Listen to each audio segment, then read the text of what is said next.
করেছিস? আয় ভিতরে আয়। চলো মামা, ঘরে চলো। খবরদার বলছি, এদেরকে তুমি ভিতরে ঢুকাবে না। ওকে তুমি কি বলছো? নতুন বউ কোথায় যাবে? যেখানে খুশি সেখানে যাক, আমি ওদের ঘরে তুলবো। আমরা কোথায় যাবো মা? সেটা বিয়ে করার আগে ভাবা উচিত ছিল। সাথে খুব ভালো মেয়ে, তোমার খুব যত্ন করবে। দেখো, আমাকে একটু আশ্রয় দিন মা। খবরদার আমাকে মা বলে রাখবি না। বিয়েটা যখন করেই ফেলেছে, চুপ করো তুমি। কই গো চাচি, ভারত বলে বিয়ে করেছে?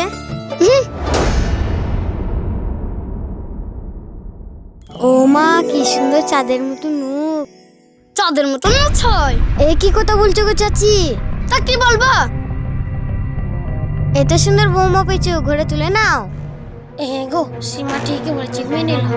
ওই মেয়েকে আমি কোনোদিন মানবো না। দাঁড়িয়ে আছো কেন? শাশুড়ি পা ধরো গা। মা আমাকে ক্ষমা করে দাও। কোনোদিন না কাম করতে আসবে না।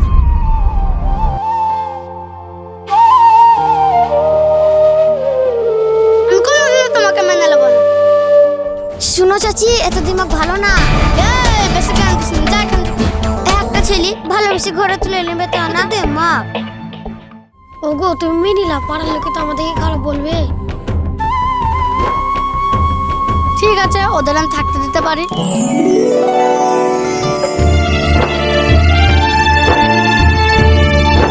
কিন্তু ওদের আলাদা থাকতে আলাদা হয়ে, হ্যাঁ ওদের রান্না বাড়া আলাদা করে করতে হবে। এ তুমি কি বলছো মা? এইটাই আমার শেষ কথা।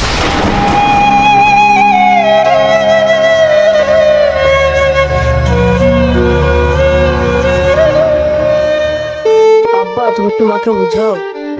মাকে তো দুটো জিনিস আলাদা থাক, পরে সব ঠিক হয়ে যাবে। আমার কত স্বপ্ন ছিল শাশুড়ি সেবা যত্ন করবো। কষ্ট পেয়ে না বাবা, সব ঠিক হয়ে যাবে। আমি তো আছি, চিন্তা করো না। এখনকার মতো এই ঘরটাই থাক। ঠিক আছে।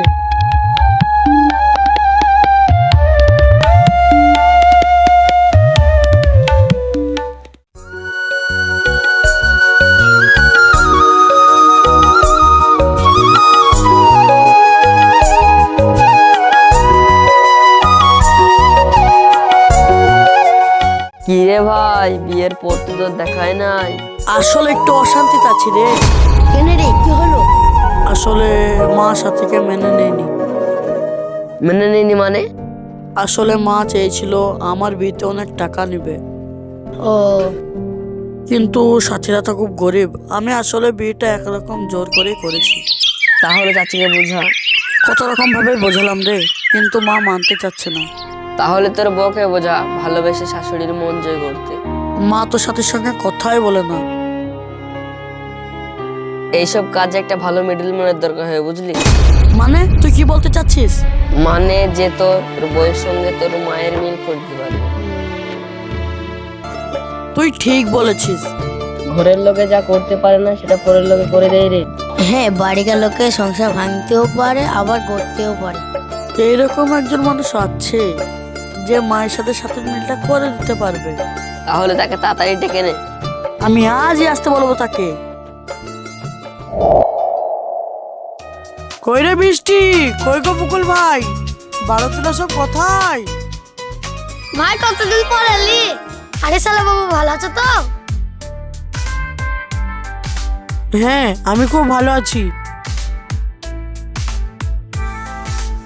মামা ভালো আছো? হ্যাঁ ভালো আছি। এটা আমাদের নতুন বৌমা নাকি? বাহ, খুব সুন্দর। মামা আসুন। না ভাই, আমাদের ঘরে আসবে। কি ব্যাপার, তোদের আবার ঘর আলাদা নাকি?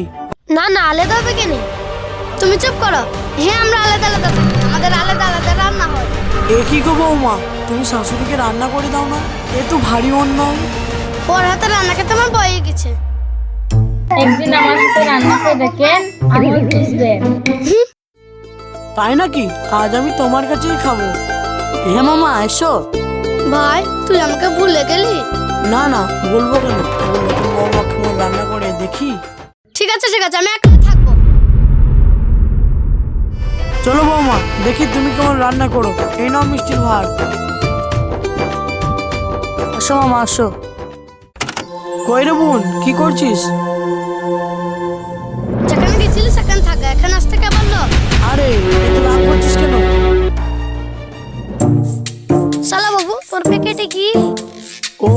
এই শাড়িটা বৌমাকে দিব বলে নিয়ে এসেছিলাম। তা মহারানীর শাড়ি পছন্দ হলো না নাকি? না না না, ওর তো খুব পছন্দ। তাহলে ঘুরিয়ে আনলা যে। আসলে বৌমা বললো এই শাড়িটাকে তোকে খুব মানাবে,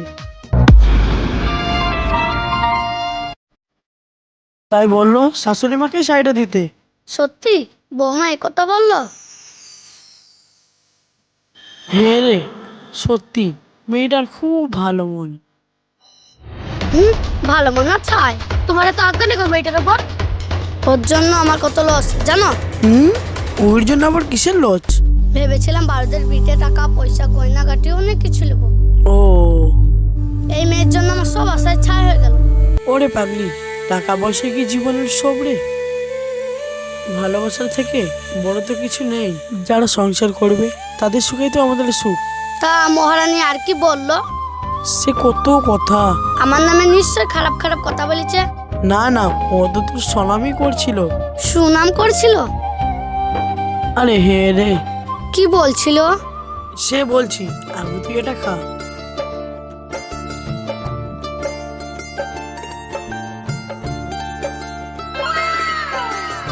মাংস, কি সুন্দর গন্ধ। মাংস কোথায় পেলি? বাড়ি থেকে এনেছিস? আগে তুই এটা খা তো, তারপরে বলছি। দেখি আমিও একটা খাই।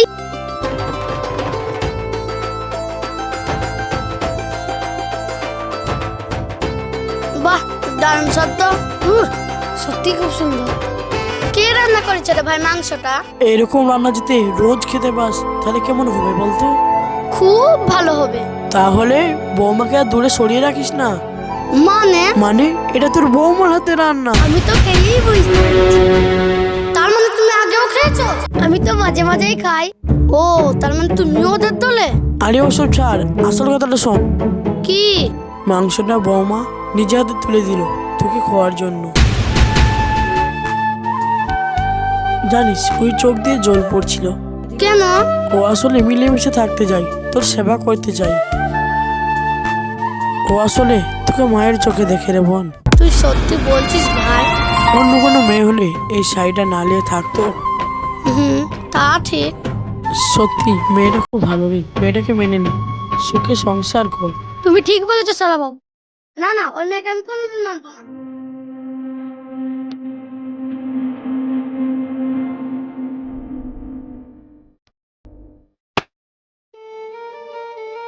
কি মনে হচ্ছে গো মামা? আমার তো মনে হচ্ছে মানবে না। মানবে মানবে, ওই চোখে আমি সাথীর প্রতি ভালোবাসা দেখেছি। সত্যি আসলেই ওই একটু ছোট থেকে জেদি, তাই একটু সময় লাগবে। তা ঠিক। যা ওষুধ দিয়েছি কাজ তো হবেই। তাই জানা হয় বৃষ্টির সাথীকে মেনে নেই। সাথীও তাই চাই, কোনো চিন্তা করিস না, খুব তাড়াতাড়ি মেল হয়ে যাবে। তাই জানা হয়।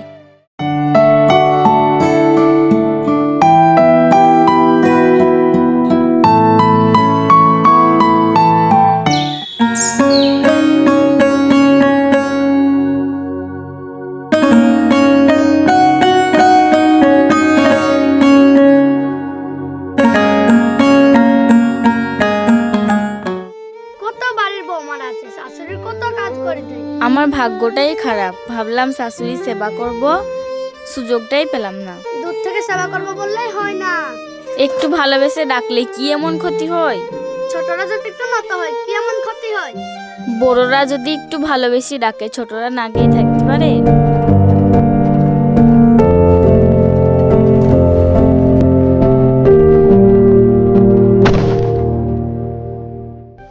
মা, আপনার লাগেনি তো?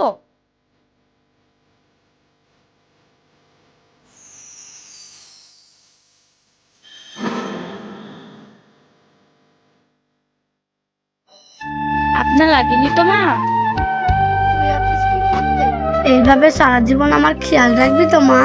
হ্যাঁ, আপনিও আপনার মেয়ের মতো আমাকে আগলে রাখবেন।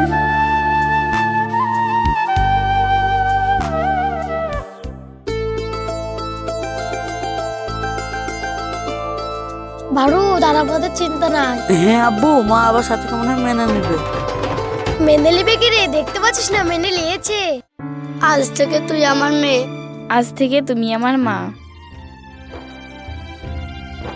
কি ব্যাপার, আমি ভুল বাড়িতে চলে এসেছি নাকি? খবরদারি আর কি মারবা না, বলে যাচ্ছে। সরি সরি সরি, আমার অন্যায় হয়ে গেছে। মা তুমি ঠিক আছো তো? তোমরা এখন যাও তো, আমরা মা মেয়েতে এখন গল্প করবো। হ্যাঁ হ্যাঁ যাও, বাজার টাজার করিলে আসো গা। এ বৌমা, তুমি রান্না করবা আর আমরা সবাই মিলে জমিয়ে খাবো। ওসব পরে হবে, এখন আমরা মা মেয়েতে অনেক গল্প করবো। চল তোমার, চল ঘরে চল। যা বড়, বাজারে গিয়ে দই বৃষ্টি সব লে। আজ আমার কি খুশির দিন। হ্যাঁ আব্বু, আমি এক্ষুনি যাচ্ছি। হ্যাঁ শোন, তোর বাবাকে সুখবরটা দিতে ভুলিস নে। স্যার বলতে আমি এক্ষুনি ফোন করছি। কবির মামা জিন্দাবাদ।